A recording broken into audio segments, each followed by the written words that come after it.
Hello, my name is Garrett Werner. I'm a writer and comedian living in Los Angeles, California, and I don't really know how to introduce this project. I don't like to name drop, but I'm very good friends with Mary Kate and Ashley Olsen, the Olsen twins, most famously, though they don't like to admit it, from Full House.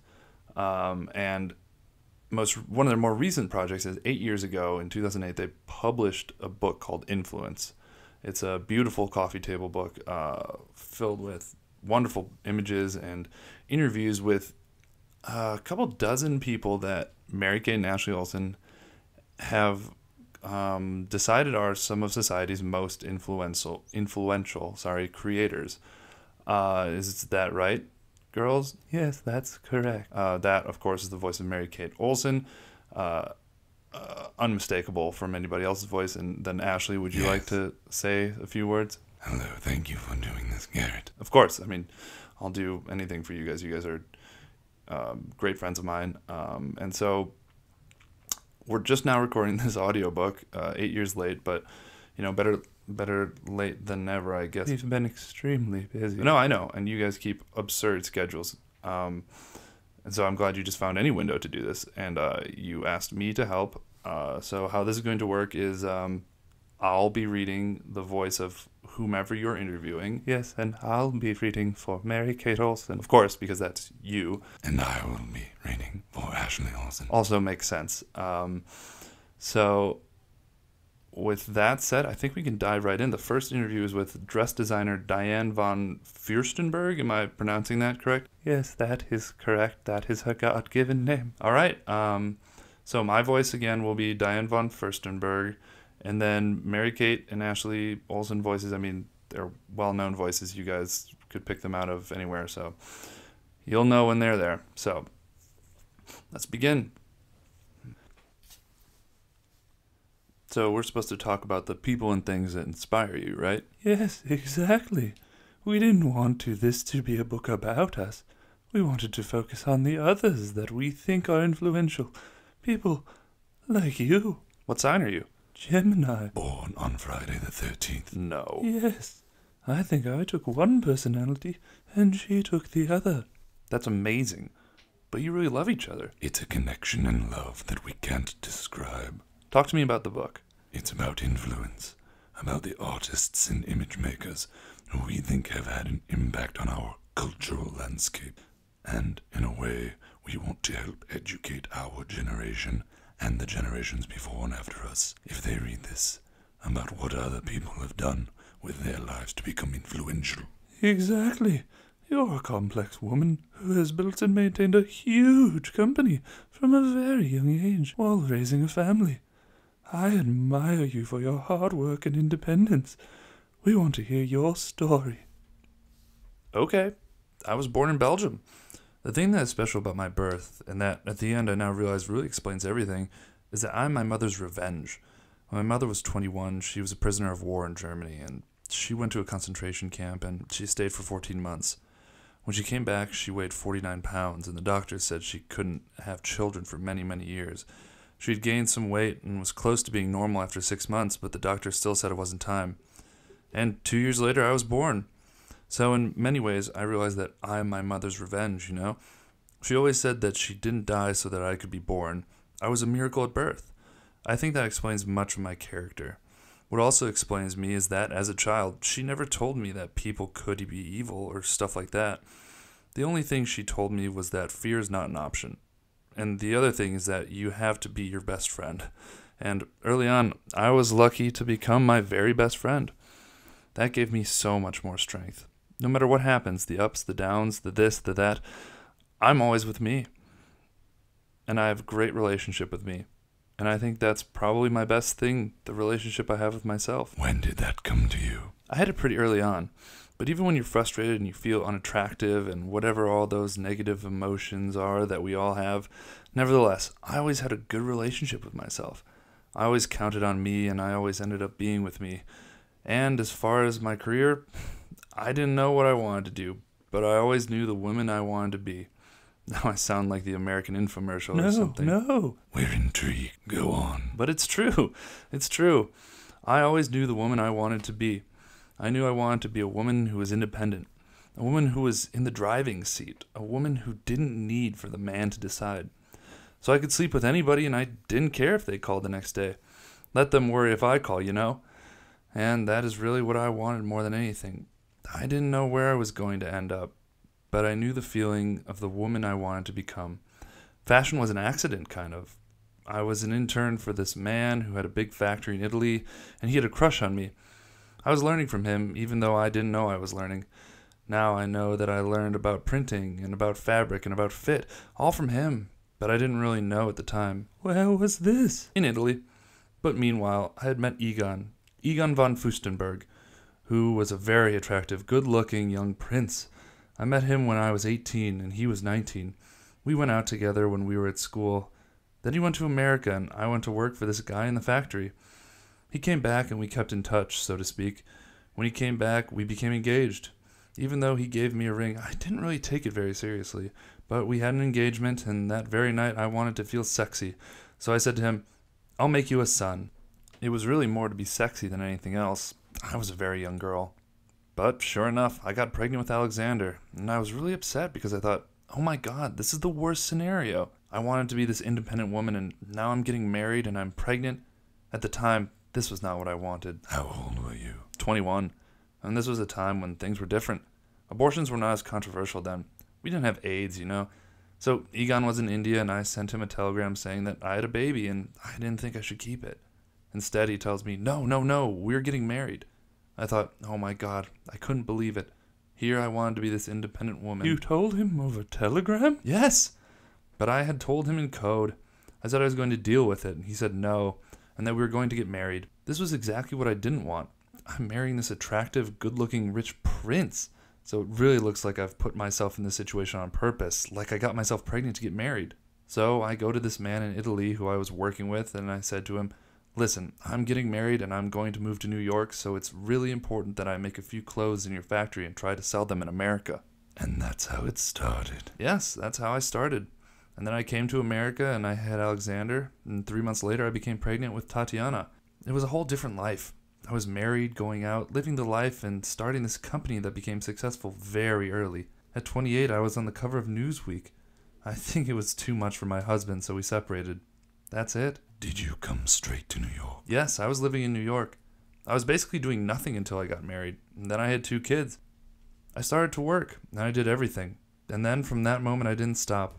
That's basically my story. What was your first design? Or what were the first pieces that you produced? A shirt dress, a little jersey shirt dress. Was it the wrap dress? No, the wrap came afterwards.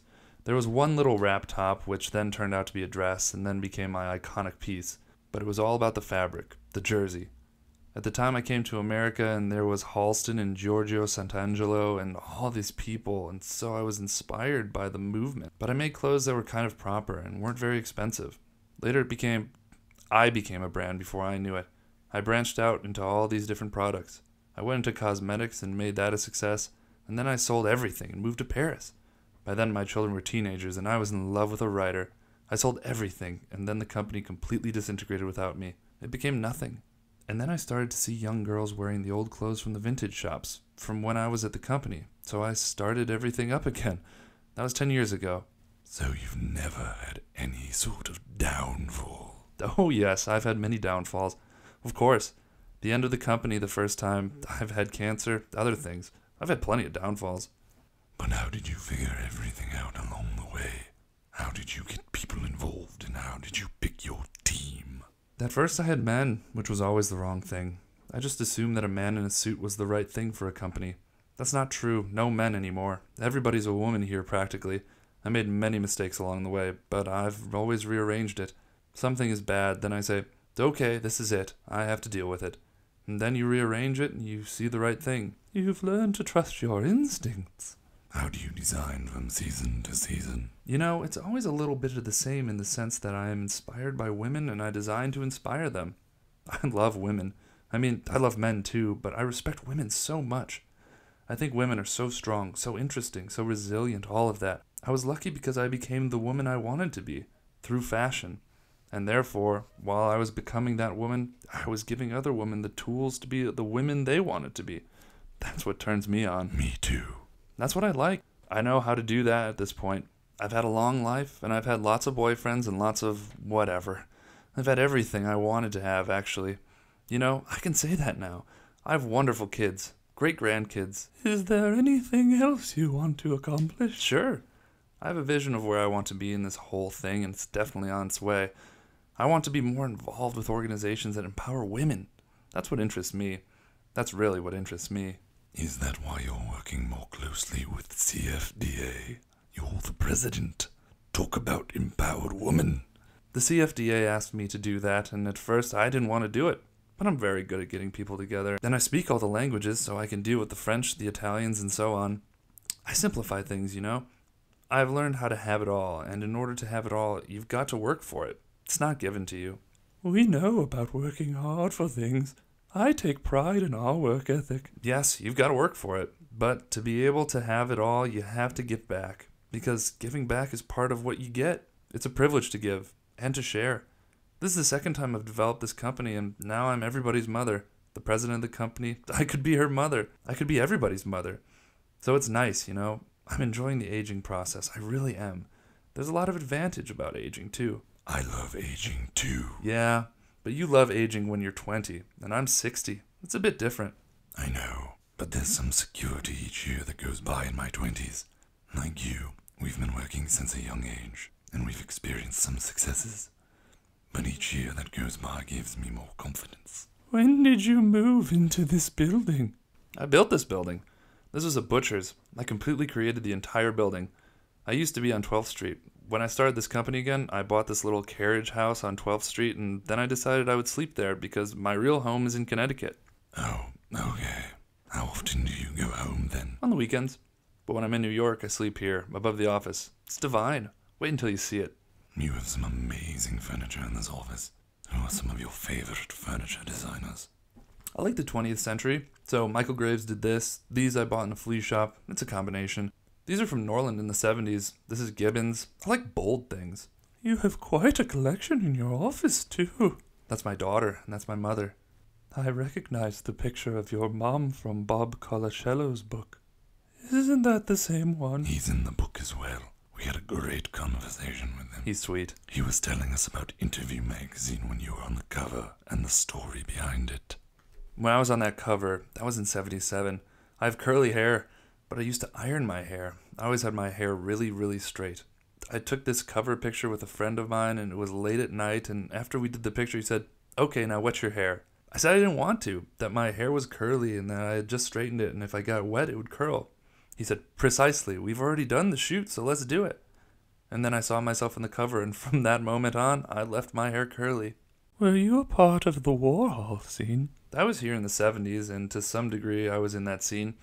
I always saw Andy, and he came to all my parties, and I gave a lot of parties, but I wasn't really one of his acolytes. Bob was telling us how it was a little bit more interesting for younger people in the fashion industry, or New York in general, during that time because there were so many dinner parties. It was really about bringing everyone together, so there were a lot more opportunities. That sense of communication is gone. Well, it's different. Now it's all about photographs and celebrities and photo ops, and it's so, I don't know. Let's just say it was much more genuine then. How were you able to find balance in your life between work and socializing and family? But I enjoy my work. I love my kids. I have a great life. I travel. I have a house. I go on the boat. I hike. I do yoga. And when you were younger? When I was younger, it was a little tougher. See, I had all these boyfriends. They can take up a lot of time. And they were all I was after. I was a hunter. I loved cute guys. Diane the hunter. I was a hunter, but now I don't have to do that anymore. Is there anyone who influences you today? Today? I don't know. My mother's the person who influenced me the most, and other than that, my children influence me a lot. We're very, very close. We speak 5 times a day. I'm just really close to my kids. They're my best friends, because they always were with me, and they were always around. Otherwise, women in general. The strength of women always fascinates me. I look up to you so much. I'm such a fan of what you've done, what you've accomplished, and the person you are. I hope to be able to be where you are one day. Yes, but you're doing well. And you care. You pay attention. You have each other. That's probably our strength. It's the collaboration. We balance each other out. I was talking to my friend who has a twin, and it's something to cherish. It's a connection you can't really explain. It's kind of beyond any sort of relationship. You don't know it unless you're in it. I don't know what else to ask. And there are so many things that I want to learn from you. From boys to design, to art to furniture. Life is about giving, you know? That's a lesson I can give. It's a luxury to give. And even if people take advantage of you a little bit, it's okay. And you have to learn not to get into something that you don't understand. You have to be careful whom you give money or your time to. You should always understand. You're totally capable of understanding everything. Yes, we don't do anything if we don't understand it. But you're different. You've worked your entire lives, right? Since we were 6 months old. So our early years are different. We've learned so much, but for example, what I'm trying to do at the row is a lot of work and a lot of time and a lot of new learning. It's a whole other learning curve. I hear your stuff is very nice. People tell me it's very good. Thank you. It's the most rewarding thing I'm doing right now. You both should apply to the CFDA. We've thought about it seriously and are keen to do it when the time is right. I want people to know that we're serious. I should go and visit you and have you show it to me. Since I'm the president, I have a lot to say, and then I can speak. I can explain what I saw. I would love that. That would be amazing. We'll find time. Maybe next time you come visit me here, I'll come with you to your office afterwards. That'd be great. That'd be really helpful. Well, thank you for having us over today. We're excited about the mess. Yes, thank you for inviting us. I'm excited about our table, too. Is Christian coming? I'm so excited. I went with him last time. I know. It's always a magic night. So that concludes the first chapter of this audiobook. Diane von Furstenberg. Girls, are you happy with how it went? Oh, yes, You were very terrific. much so. Oh, thanks, guys. Again, I'm happy to do this as a favor to you two. I guess we'll be recording another chapter maybe next week. Yes, that's the plan that we've set up. We are looking forward to it. And me too. Until next time, again, I'm Garrett Werner. I'm Mary Kate Olsen. I'm Ashley Olsen. And this has been a chapter from their book, Influence. Great.